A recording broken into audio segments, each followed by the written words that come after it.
I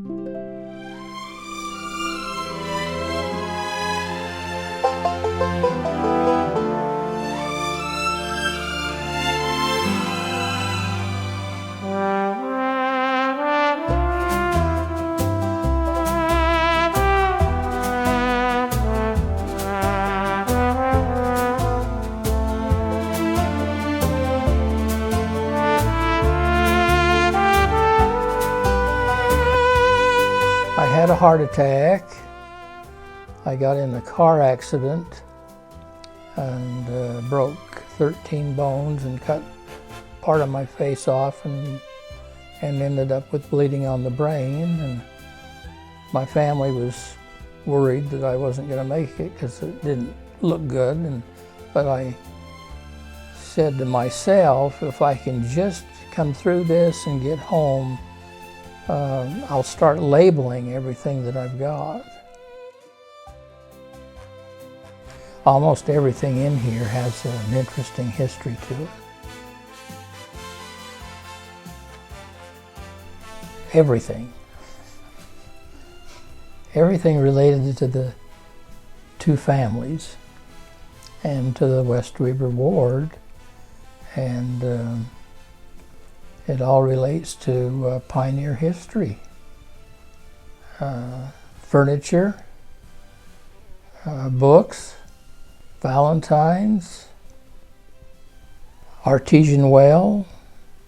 There's an outhouse that was built during the Roosevelt era under the WPA program. So I could go on and on.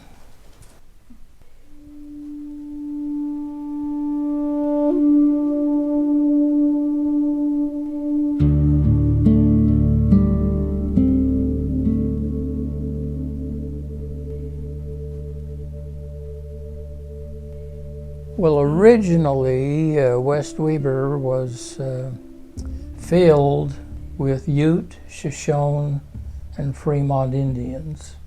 The Indians would winter at Fremont Island out in the Great Salt Lake, where theoretically it was warmer in the winter, and then they would set up different camps on the way to North Ogden Divide or Ogden Canyon or Weber Canyon. And this whole area, West Weber, is surrounded by box elder trees. And the Indians called this area the Big Bend of the river. Well, originally, let me go back originally, the road that goes by my house was the main Indian trail from Fremont Island up to the canyons. On the south of the road was filled with sagebrush, and Brigham Young knew that anywhere there was sagebrush, it was highly farmable ground. And that's why he wanted to see if there would be some people interested in homesteading. North of the road, it drops down about 6 feet, and as you look down towards the river, which is about 1.5 to 2 miles north of here, it's all greasewoods. And you don't farm greasewoods because it's high alkali ground. So West Weber was filled with greasewoods and sagebrush, and of course the pioneers were interested in the sagebrush part of West Weber.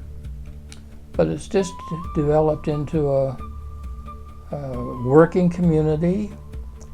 Originally, every house had to be built on the property that was purchased, which made it a homestead instead of a city community. And it's just grown like gangbusters ever since.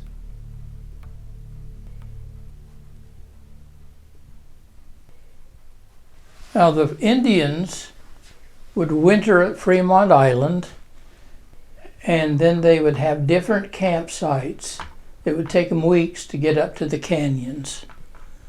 And one of the campsites was just east of this house.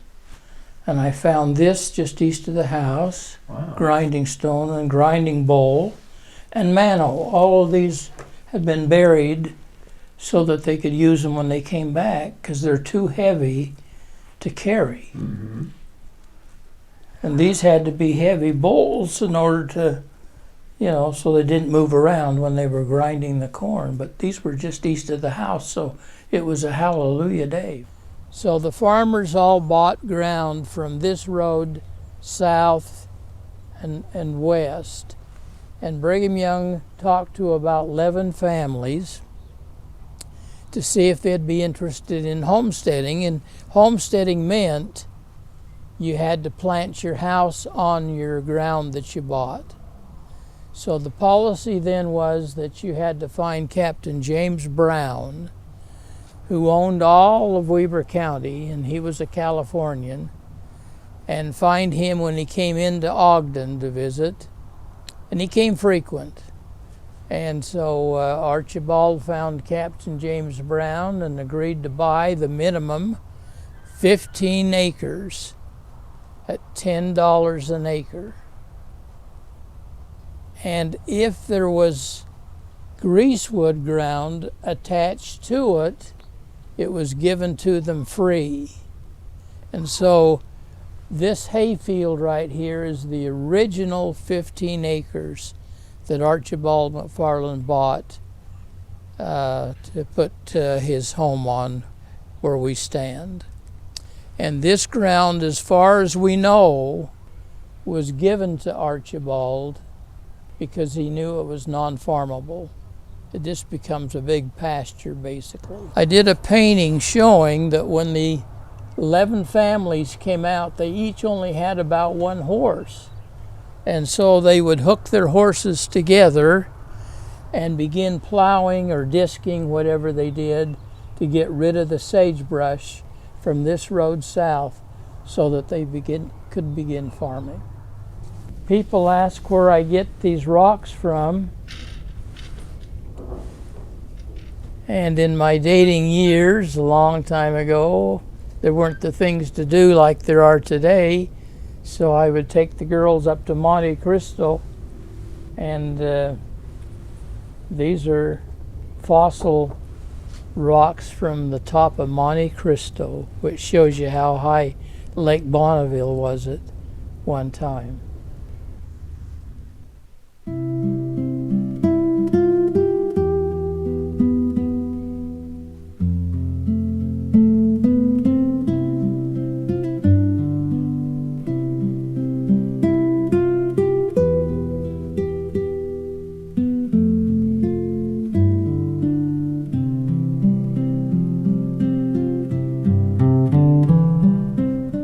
So Archibald moved his family into a dugout he dug on the other side of that pine tree right there. And it was a hole in the ground. And they lived there while he started building this house. Halfway through building this house, he was called on a mission by Brigham Young to go to England. And so he left his family and 2 kids in the dugout to take care of the 15 acres and the 1 cow and horse that they had while he was gone. And when he came back, in my mind, 2 miracles happened. One, he wanted to remember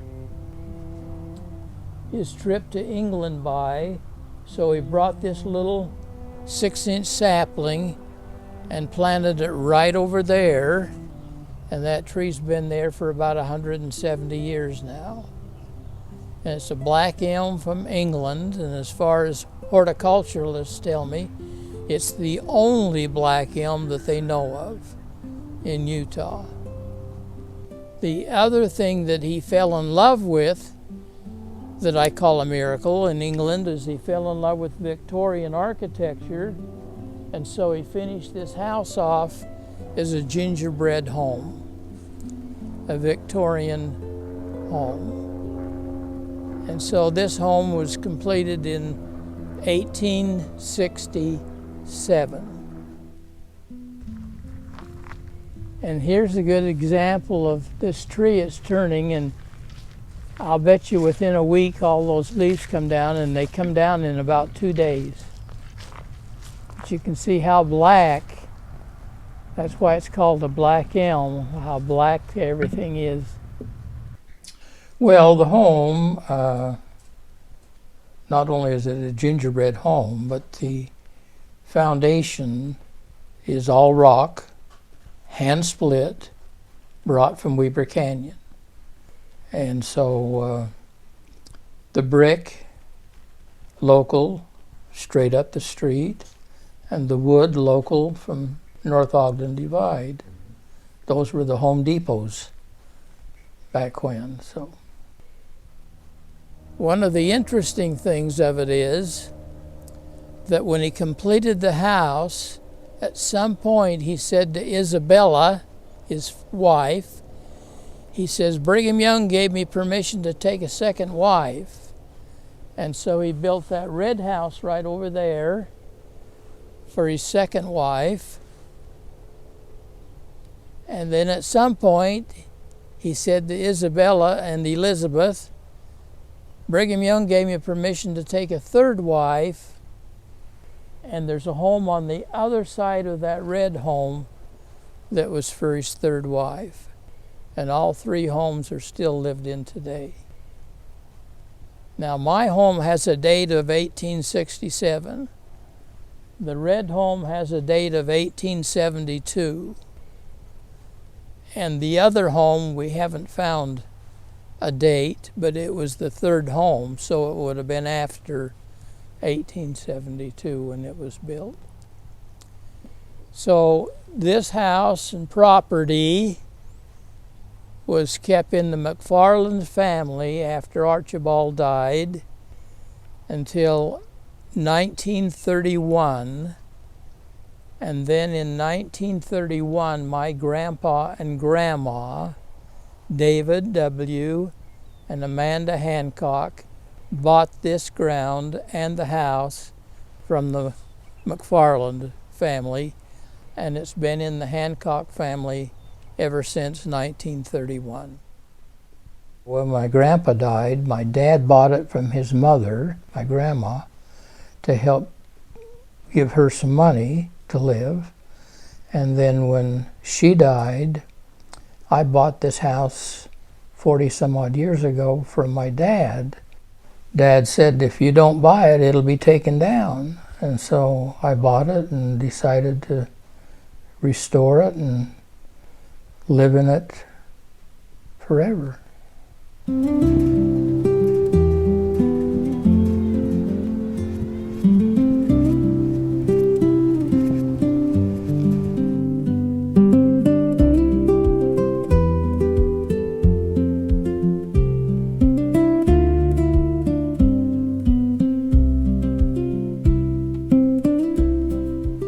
Well, the railroad went through West Weber in 1869 and met out at Promontory for the big celebration. So it had to make a huge bend in the in the railroad to go out to Korean. And at some point, the railroad decided that that big bend in the railroad to go to San Francisco was too costly. And so Korean had become a boom town, 20 saloons and 1 church, which was not LDS. But when the railroad decided that that was too costly, they decided to put trestles across the Great Salt Lake, and that would have cut off hundreds of miles. And I have memorabilia from the railroad when they built a train depot straight up the street here, signifying the turn from going to Korean to going straight across the lake. And Archibald McFarland, who built his house, became a foreman on the railroad to build the trestles across the Great Salt Lake, and he made big-time money as the foreman on the railroad, along with having his farm.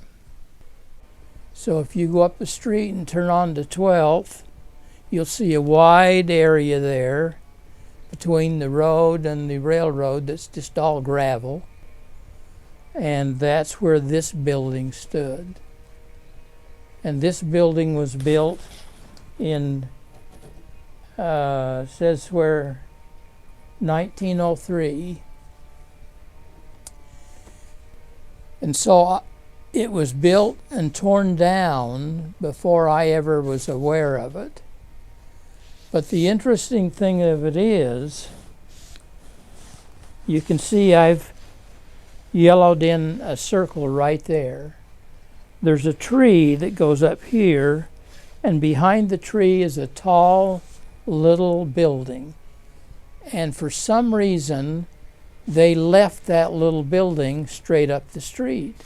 So all the time I grew up, that's what I saw when I went to church, when I went around the block. I'd see this little yellow building, or this little building. And I was fascinated by it. So I called the railroad and I asked them if they'd be interested in selling it to me, and I asked him what it was. And he said, well, it's a telegraph booth. And he said, we have one every 15 miles going across the lake and to San Francisco in case of an emergency. And he said, that's the last one, so we left it. And we don't want to part with it. And I said, I understand. 5 years later, I get a call from San Francisco, and the guy said, are you the gentleman in West Weber interested in that little telegraph booth that's there on the railroad track? And I said, absolutely. And he said, if you get it today, you can have it. And it's that little building right over there.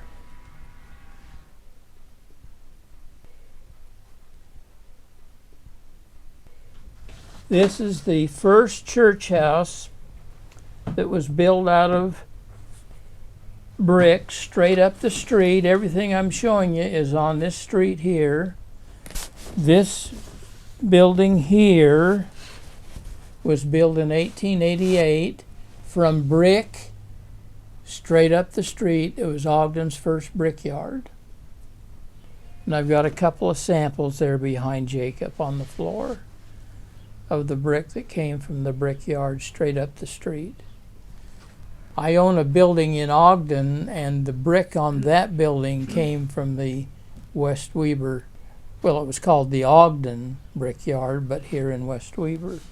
And then in 1930, this was added on, and as I grew up as a kid, this is how I remember the church looking when I grew up. Another thing that Brigham Young asked Archibald to do was to plant mulberry trees all the way from this house to up where the church house is, and that was to raise silkworms so that the women could be fancy in their silk dresses going to church. But it didn't last too many years. I think it was about 4 years, even though Brigham Young had imported the silkworm eggs from Italy. The women had to crochet pouches and wear the worms on their chest 24/7 to keep them a certain temperature even if they went to church. And so it didn't last too many years. There was a group of Italians that decided to improve their life by coming to the United States and farming. And they heard about that there was farm ground up in Wyoming, so they just sight unseen went up to Wyoming and found that it was just all coal mines. And so they were very unhappy and decided to look for another place that reminded them of Italy, and they found West Weber. And so all of these Italians grouped together came to West Weber and bought their ground like the Mormon pioneers, and they built their own friendly club where they had their weddings and dances and anniversaries and birthday parties because they were Catholic. And they said there was a lot of celebration and music played in the friendly club. And when the Professor family heard that I was doing a memorial to them in the museum, they gave me this accordion that was played in the friendly club here in West Weber.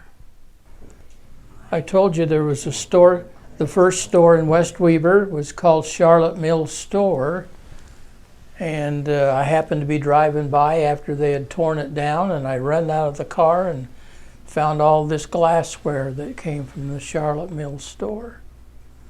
So I was tickled to get that. And then one of the neighbors brought his family through and said that every night after school, because he lived next door, he would go into the Charlotte Mills Store and she would give him candy if they sang the song, Pepsi-Cola hits the spot, 12-ounce bottles, that's a lot. Twice as much for a nickel too. Pepsi-Cola's the drink for you. And then she would give him some penny candy.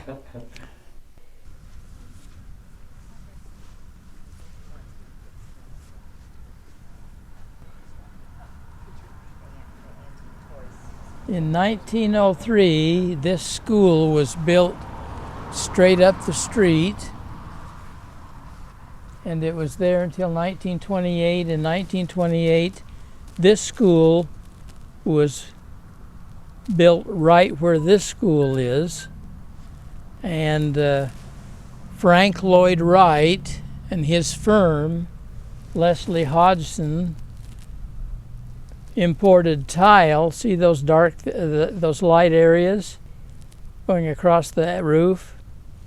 That's these tile here that Frank Lloyd Wright imported from Italy to put in the West Weber School, and this is the school that I went to.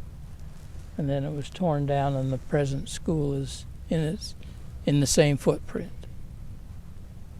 But you've heard of Frank Lloyd Wright. Mm-hmm. So he had a little footprint left here in West Weber. Another interesting thing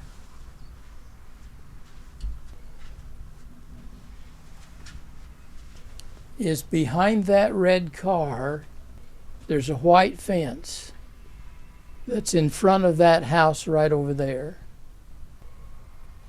See the big brick house? The light brick?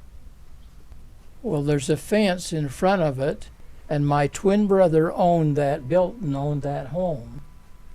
And when he died, the people that bought it did a no-no.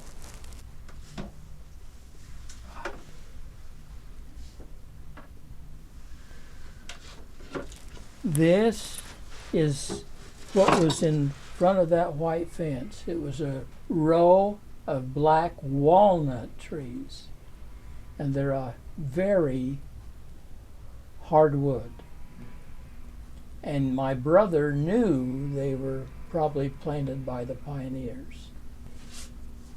Well, they're gone now. But when they tore the neighbors, or the people that bought the house, tore the trees out, I asked him to save me a sliver. And when you count the rings in those trees, there's 157 rings, which means those trees were planted a year before this house was completed by Archibald McFarland. And they were planted because they grew hardwood, straight limbs, and the pioneers didn't have a Home Depot to go to. So that was their Home Depot. And they'd go cut off straight limbs. And these are called single trees. And they would make shovel handles and hoe handles and other things. But they took these limbs to Frank's blacksmith shop, and this still stands today like that. And Frank would put the hardware on their branches for their single trees and their shovels and so forth. So the trees that were over there are no longer there, but there was quite a history to the pioneers planting those trees and knowing what they would accomplish by doing so.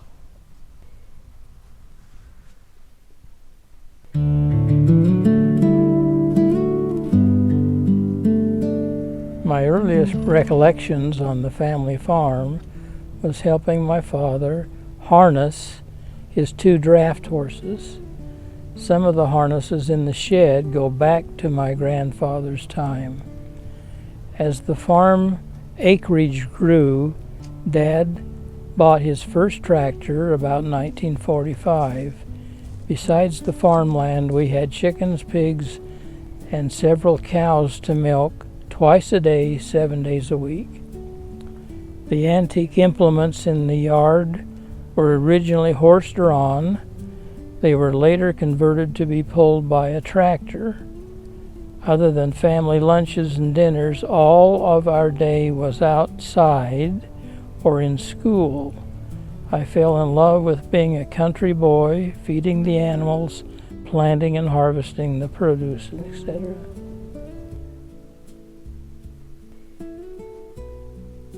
But Dad was a dairy farmer, and so he ended up being a jack of all trades. He could do electrician work, plumbing work, building work, whatever required to keep the equipment on the farm going to make a living.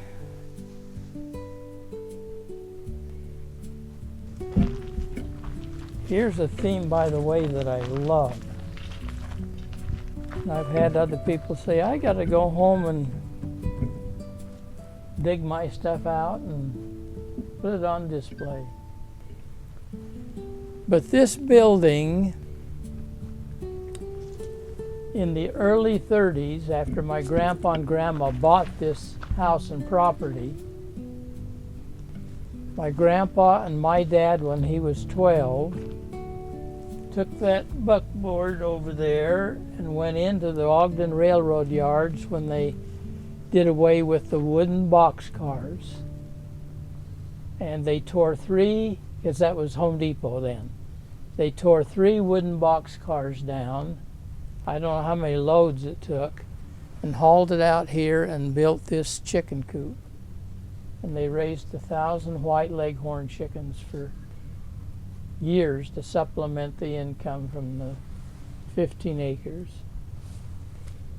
So walk in and let's look at how I saved part of it. So let's walk in and see how they used to raise their chickens. So when you buy the white leghorns, you buy them about a day old, and they have no feathers. So you have to have a brooder, and that's a heater to keep them warm. And then as they develop feathers,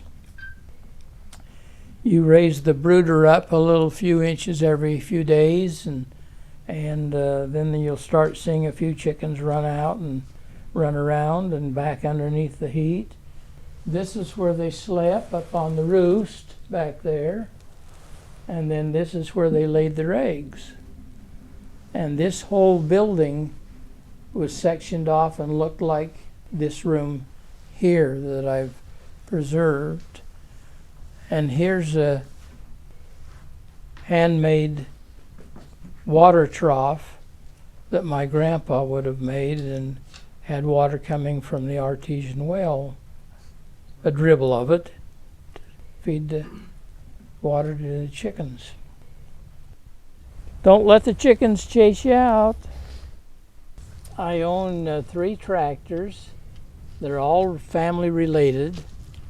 And the thing interesting about this cub is when you come over here and look straight down the radiator, your driver is sitting along the side of the engine so that they can cultivate down a row and see where the row is rather than guess. So that's a little cub. And all the tractors that I have I still own. They still run. So number 7 was my dad's number for Weber Central Dairy. And then Bethine and Bill, or Tib and Bill, would come and pick up the milk cans on the farm and take it up to the Weber Central Dairy. Yeah, they would have hauled the rock from Weber Canyon to hand split out here to put under the foundation, and they would have gone up to North Ogden Divide and hauled the wood to build the house. Multiple loads of wood to build the house. They hauled the wood from the railroad out to build this building. So it had a lot of use. I haven't mentioned this for a long time. This wagon used to have this tongue. See, that's the tongue, the long thing. This was the tongue on this wagon. And Roy High School asked if they could borrow this wagon for their one of their plays, Paint Your Wagon. And I said, sure. Well, when they brought it back, they had cut the tongue off. See, that's just a short tongue now. And underneath this wagon is a board they call the reach. And you can separate these wheels wider or closer together depending on the reach. Well, the reach stuck out the back and they cut the reach off. Oh, no. So it's locked into this position now. And the miracle, and there's been many miracles about this museum, but there's a guy up through the block here, had a barn, and they were tearing it down, and up in the loft of the barn was that wagon tongue. Now, I've had other people bring wagon tongues, and they don't have this configuration. But he brought his over, and it's the same configuration as that, so I was able to restore the wagon tongue back as it originally was. It's a miracle. It is a miracle. And the barn's gone, and that would have been gone. We had loose hay. You asked about loose hay. Well, you had to have these on to hold the loose hay. Well, when Dad started baling the hay, these were in the road.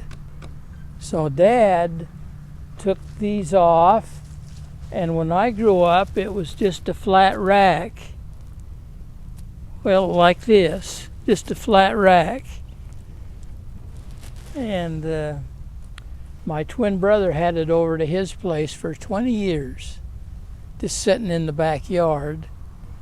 And I asked him one day if I could take it, and he said, yeah. And he said, but why don't you let me restore it?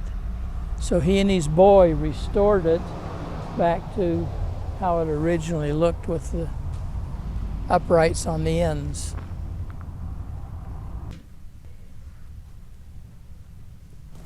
And that's the old family brand over there, DH. And it's a 5-generation brand, and we still have to use it today if we sell any animals. When we got in line to come to this earth, I got in the line to be an artist, and I don't know why, but Gary got in the line that was more intelligent, and so he went to the University of Utah, and I went to Weber College.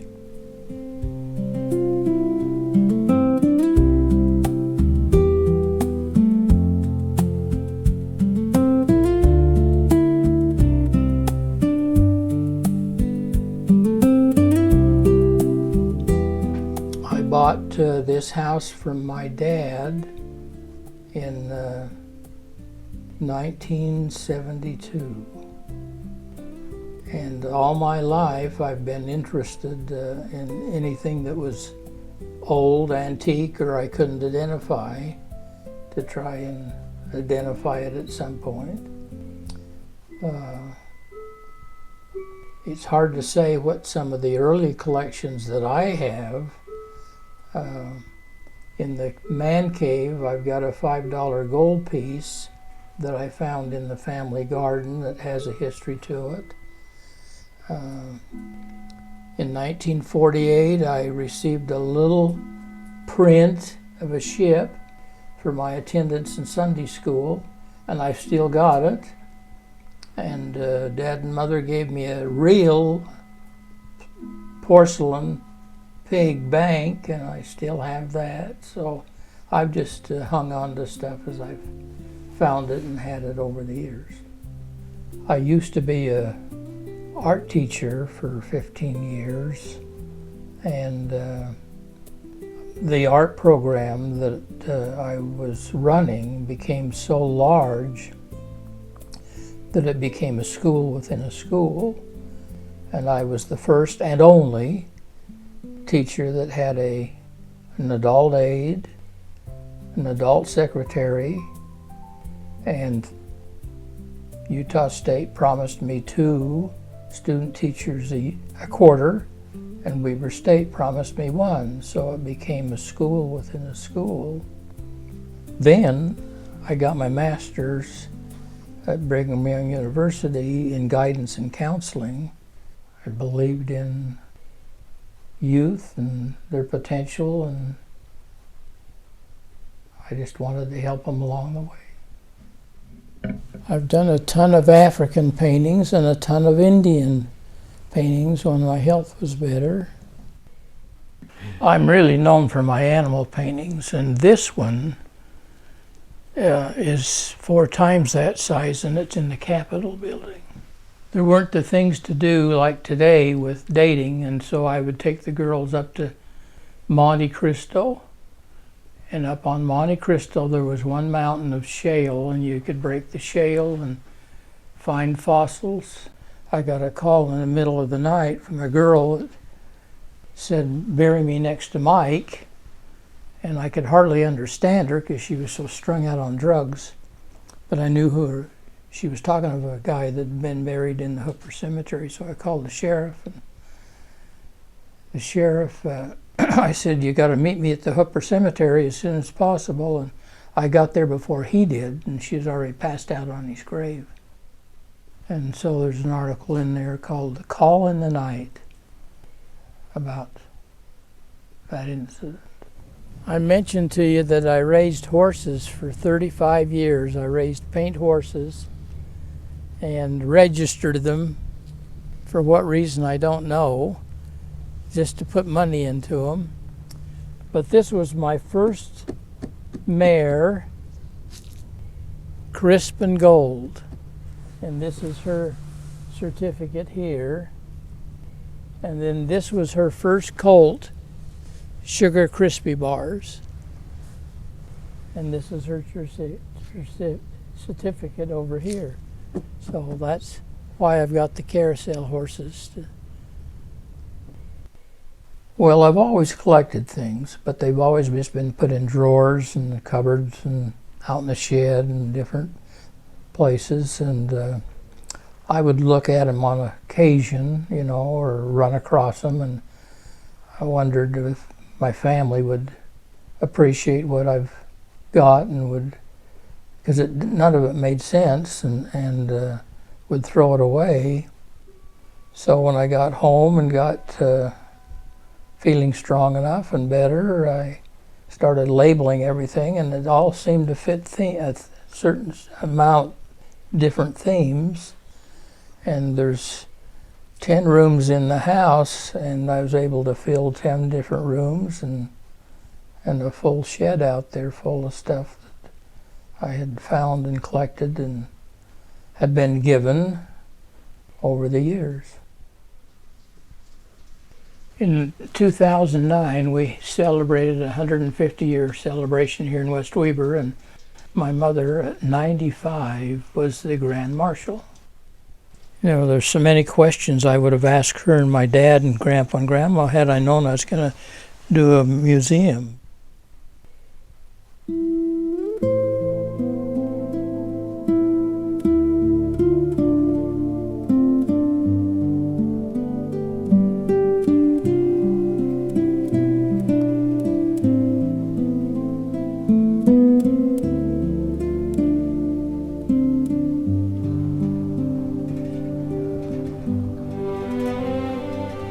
Everything in the museum is tied into three things. And I have a sign right here that explains that. It says Remembering Family Heritage, and that's the Hancock McFarland family, and the Pioneer Way of Life in West Weber. So indoors and outdoors, it somehow has to be able to be tied into those three things. So for example, when Cross Western Wear, which was the most popular store in Ogden for over a generation, when Cross Western Wear went out of business, this was in the junk pile, this piece of furniture. And I knew Connie Della Lucia, who's a West Weberite, worked at the Cross Western Wear store, so I contacted her, and she said she remembers this as a hat rack, and Connie Della Lucia was Miss Rodeo America and worked there to outfit the girls for rodeos and that for over 20 years. I got up in the attic and found 20 Victorian Valentines. 120 Victorian Valentines. And they were all sent to my dad and to two of his sisters by other members of the West Weber area out here when they were in elementary school over 90 years ago. There was a group from California here, and he was around taking pictures. And about 2 weeks later, I got a call from San Francisco, and the guy said, he says, I fell in love with your Queen Anne hand-carved chair. And he said, I've got one that I want to send you. See, it's tied into me now. So he sent me this chair. Now, if you were wealthy enough, the first thing you did was bought a Hoosier. And this is a Hoosier. The first kitchen cabinets. And these were all of Mother's dishware. And I'd had this sitting out here for 2 or 3 years. And there was a large group that came through the museum, and so I was in another room and I heard the woman say, well, there's Shirley Temple. And I wondered what she was talking about. So I came into the kitchen and discovered that Shirley Temple's image is on the blue vase. And that sat up there for 3 years before I knew she was even here in the kitchen. And I've got several different kind of irons. That big one over there, and these what are called sad irons. They're sad because you were sad because you had to lift it, I guess. But it was stuff like this hanging on the wall over there that I found out in the yard that I thought my family would throw away if I didn't label it. It was spoons. I found a ton of spoons and knives out in the yard. They didn't have Home Depot to go to buy a garden tool, so they used their spoons and knives, and then they would forget where they put it, and it would get covered up and sit there for years in the dirt. These are the things that I was thinking about when I was laying in the hospital that my family would throw away. And this was what got me started labeling. That's a bone button right there that was probably made by the McFarland family. And then the buttons below it are abalone shell buttons, handmade buttons probably by the McFarland family because they didn't have JCPenney to go to. These items were all found out in the dirt when I was hoeing or shoveling or digging a post hole or something, and so they were all on the property, and rather than throw a foot away or a head away, I saved it, and it all seems to make sense because that would probably go clear back to the McFarland family. Mother couldn't wait to get to flour sacks. The company eventually learned that the women were using their flour sacks for clothing because it's such a fine material. And so they started putting patterns on them. And this is a bonnet that my grandmother made and wore out in the garden here when she needed to go outside. Now Brigham Young, Oh, that's right. set up had them plant mulberry trees. This was in a box when Mother died, and we think this is a silk bedspread. This is a hand-made scroll saw. And it's a two-man. One man would stand down there and pump it, and the other guy would guide the wood through it. And a lot of the carvings on the outside were done with a handmade scroll saw. Mm-hmm. You'll be interested in this if you can prove that you're a descendant of one of the 100 merchants that rented the ship to come across, the Mayflower to come across the ocean. If you can prove it, they send you this plaque. And so I'm a generation, there at the bottom, of Stephen Hopkins, direct descendant back to Stephen Hopkins. And Stephen Hopkins became friends with Massasoit, who was a major Indian chief back east. And Stephen Hopkins has given Massasoit credit for saving their lives because he taught them what seeds to plant and when to plant them and what fish to fish. And Thanksgiving Day is tied into their relationship and friendship.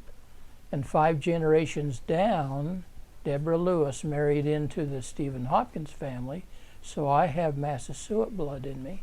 So if you can prove it, they send you that plaque, and I've got the plaque. Massasoit and Stephen Hopkins spoke 2 different languages, of course.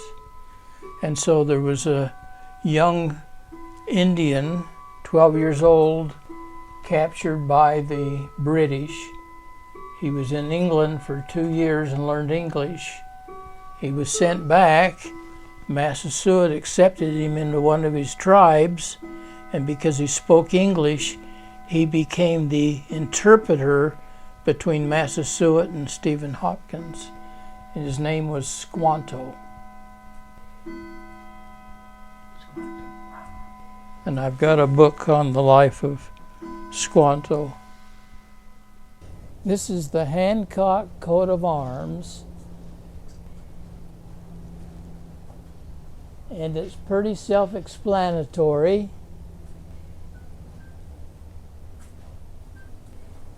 Every family probably has a coat of arms, but you can see the hand and the roosters here.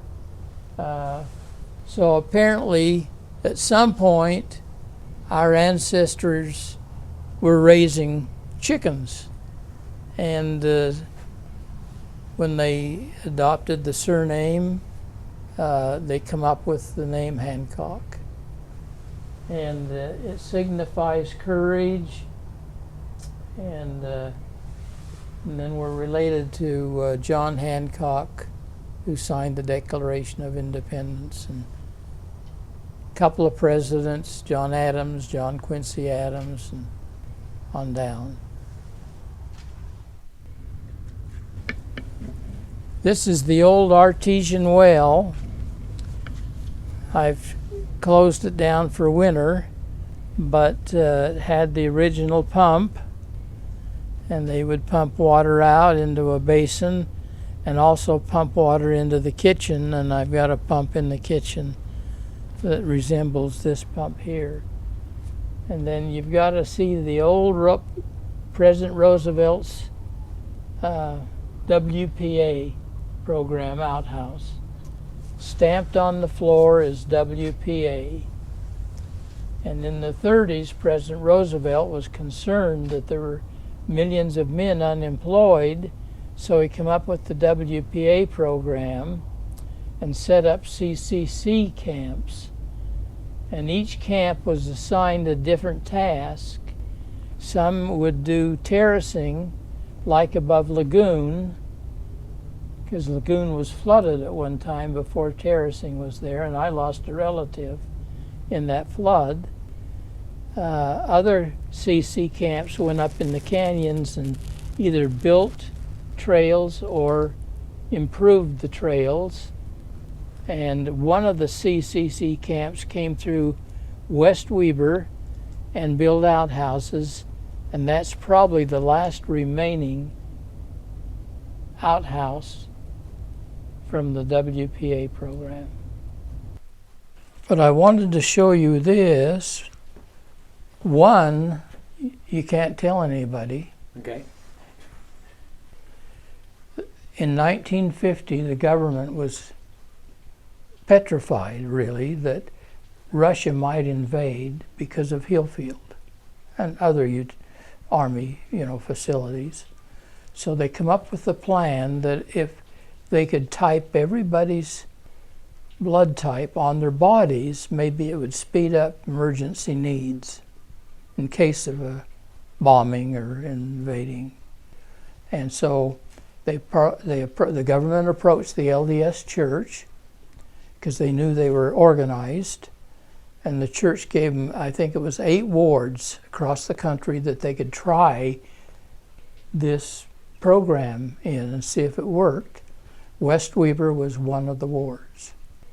So every member of your family, every member, regardless of age, even babies, we all went up to the schoolhouse. We had our blood typed. We went up the next night, got in lines, and you heard a lot of screaming and crying, and I wasn't one of them, as they disappeared into a little cubicle. When you came out, you had your blood type. That's an A+, typed on your body right there. I took my own picture, so it isn't very clear, but there were so many failures of the tattoo and other problems that the doctors got together and talked the government out of the program, and they've kept it quiet ever since. So don't tell anybody.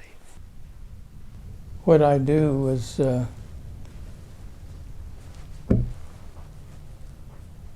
have the people get in the buggy and put a period hat on like this and take their family pictures, and that's how I generally finish the tour off, with them picking out a hat and getting in the old buggy there behind you. So I've had weddings here, I've had reunions here, I've had a ton of family pictures here, probably hundreds if not 1,000. Even had a handcart come through and park under the tree and get a little history about the area.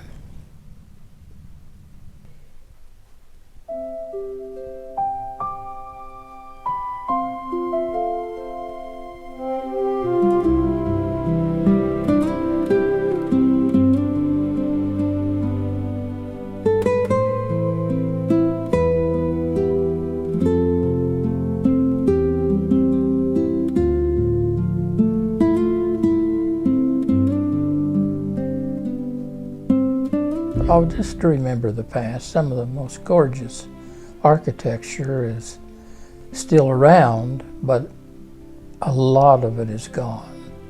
And that includes houses here in West Weber. This is probably the oldest house, but there were other pioneer homes that had the gingerbread feel, but not to the extent that this one does, because Archibald was influenced with what he saw in England, but I just love the old thing. 1968, we had the second largest tornado hit Utah. First, the largest one, this was the first one, but the largest one was at the Salt Palace in Salt Lake. But in 1968, one hit West Weber, and it came through and damaged or destroyed 3 homes. And then that's my dad and mother's home, Boyd and Zelma Hancock. And it tore all the shrubbery up from around the house and then went up into the field and disappeared. 6 months ago, there was a hit and run in Ogden, and the guy was being chased by highway patrol. And when it got to 12th Street, the sheriff got involved, and so the guy was trying to evade being caught, and he turned down this street and went airborne. There's a guardrail right over there. You can see above the fence, a guardrail. He hit that and went airborne, and there's nowhere it shows that he landed, and went right through my barn. So see, that dumpster's down there, they're tearing that down and gonna have to rebuild it. They're waiting on insurance. But he went right through that barn. 100 miles an hour, the sheriff said. And they never found him. I thought he'd be decapitated. Anyway, I enjoy coming home and going through different rooms, different times.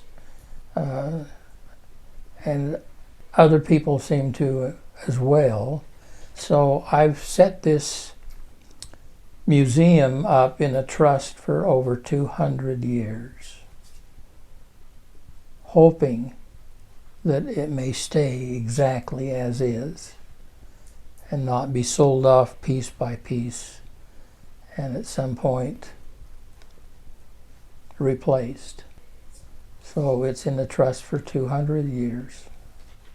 Right over there at the end of that white fence is a gravestone. Do you know what? I'm in the process of designing my own headstone, and it's going to go right in front of the house where I got 3 sculptures there, my little Victorian garden, and it's going to go right in there because I'm going to be cremated. I said to my twin brother years ago, I said, you know, I'm thinking of being cremated. And Gary, my twin brother, said, no, you're not going to be cremated. Well, he died before me, and guess what? He was cremated. Well, I've got a gravestone down in the West Weber Cemetery, but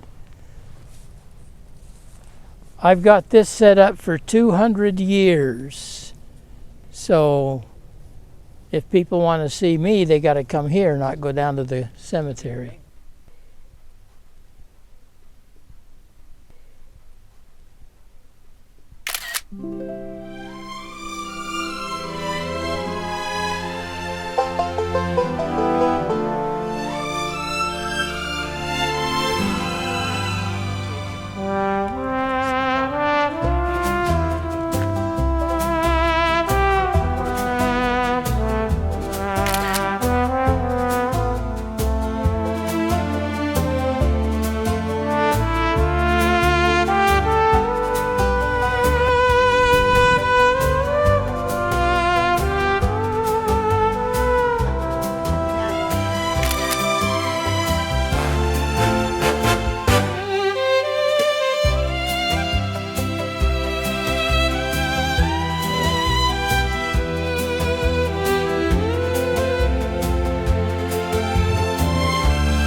enjoy the past to make the future better.